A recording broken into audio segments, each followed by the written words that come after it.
Are you tired of wondering if someone blocked you on Gmail? Learn the exact steps to confirm delivery in under 2 minutes.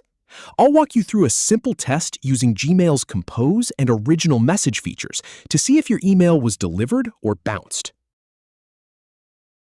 First, head over to the Gmail homepage.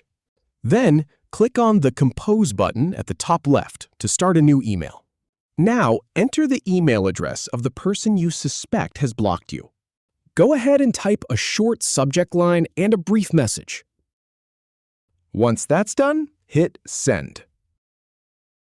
After sending, click on View Message to check its status. Wait to see if the email is delivered or if it gets returned to you. Next, click on Show Original to see the full details. Here, you can check if the message was delivered or not.